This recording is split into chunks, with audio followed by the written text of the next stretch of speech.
kita pertanyakan. Sampai saat ini praktek-praktek ilegal yang ada di wilayah Musi Banyuasin ini terus terjadi. Rekan-rekan sekalian, kenapa kami mendemokan permasalahan ini? Karena kami tidak ada unsur-unsur terlibatan DPD Lembaga Aspirasi Nusantara. Karena kami khawatir, bapak-bapak sekalian, kami takut, karena kami tahu hukum ya, mentaati hukum. Ini yang patut kita pertanyakan. Kita paham hukum undang. Ini sangatnya. Kenapa permasalahan tindak pidana, kasus kriminal yang ada di Mimba ini terus berjalan? Ketidaktegasan kita dalam penegakan hukum, bukan hanya kepolisian, pihak kejaksaan maupun pihak-pihak aparat penegak hukum yang lainnya. Inilah yang sering terjadi bapak-bapak sekalian yang ada di Musi Banyuasin ini. Ya, berafiliasi dengan para orang-orang hebat ya, para penegak hukum ya. Kenapa mereka tetap mulus? Terjadi kebakaran, tahu pemiliknya siapa? Misalnya, pemiliknya siapa?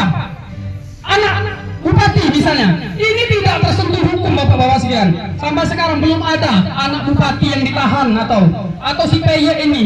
Proses seharusnya. Bagaimana bisa terjadi tanggung jawab? Ini kerugiannya sangat besar bapak-bapak sekalian.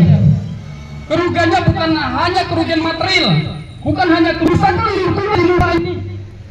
Ini sebagai tanggung jawab kita bapak-bapak sekalian. Jangan sampai kita mewarisi kerusakan alam kepada anak cucu kita. Anak cucu kita yang tidak berdosa, yang tidak mengetahui sama sekali. Nantinya kita hanya mewariskan kerusakan alam, kerusakan lingkungan. Ini yang terjadi bapak-bapak sekalian. Ini yang kita pertanyakan.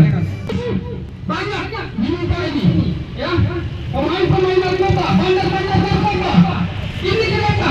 Tidak pernah selesai kasus narkoba, kasus-kasus permainan pasar gelap seperti ini. Cara penindakan hukum, maka hal ini akan terus berlanjut bapak-bapak sekalian.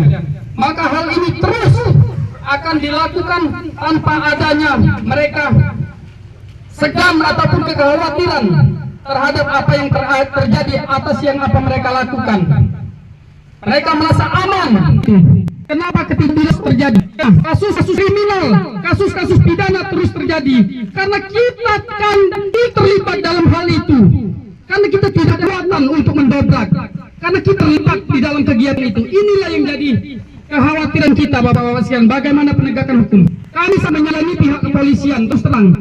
Apa kami menginginkan tindakan ataupun melakukan aksi equality before the law, penegakan hukum, tidak memandang bulu, ya, tidak memilih memenuhi peristiwa hukum. Karena hal ini bapak-bapak sekalian bukan delik aduan. Saya jadi dalam delik aduan, tidak harus ada yang mengadu, tidak harus ada yang melapor. Sektor pelir itu tidak harus ada yang melapor, tidak harus ada sopir-sopir datang untuk melapor kami dipungli, tidak harus. Ketika terlihat mata kita sebagai penegak hukum harus ditindak. Hal itu harus kita tindak bapak-bapak sekalian. Ini bukan delik aduan, ini delik umum. Ketika melihat kasat mata tidak ada ditindak. Itu bapak-bapak sekali, ini yang kami sedihkan. Lambat sekali penegakan ini, penegakan hukum bapak-bapak. Kami takut melanggar hukum. Kami takut melanggar hukum. Saya berharap kepada pihak penegak hukum, kalian banyak pasukan kalian, personil kalian banyak. Anggaran kalian lebih dari TNI. TNI bagi apa? TNI, ya, kepertahanan, UAD.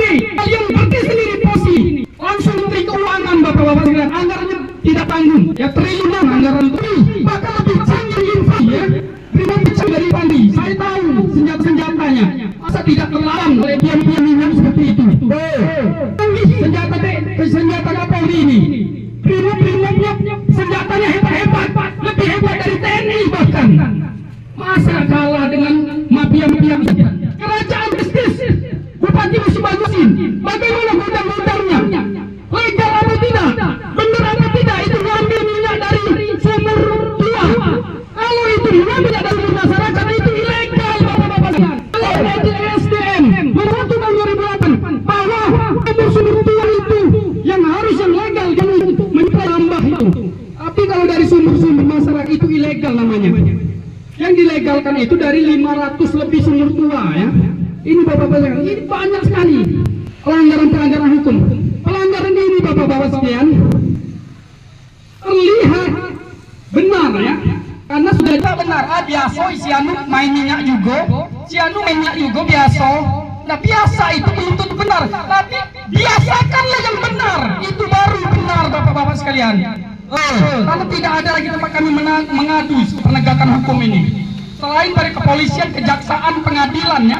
Kalau keadilan sudah blok, kalau sapu sudah kotor, bagaimana kita mau membersihkan lantai ya? Kita membersihkan lantai harus sapunya dulu yang bersih ya. Kalau sapu sudah bersih baru bisa. Karena apa bapak-bapak sekalian? Kalian digaji oleh masyarakat ya, digaji oleh masyarakat, pajak masyarakat.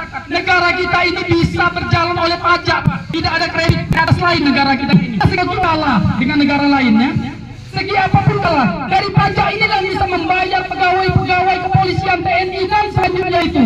Nah maka dari itu Pak, manfaatkanlah dari penghasilan dari gaji-gaji pajak ini Pak untuk menegakkan hukum seadil-adilnya. Saya tahu Pak, mungkin bapak-bapak sekalian takut dengan para atasan-atasannya, mungkin mereka bermain. Inilah yang membuat apa namanya? Membuat blunder ya, membuat blunder penegakan hukum ini. Di samping bapak-bapak mau menegakkan hukum, tapi di atas pemerintah jangan kata jenderalnya. Bagaimana bapak-bapak mau berkeras?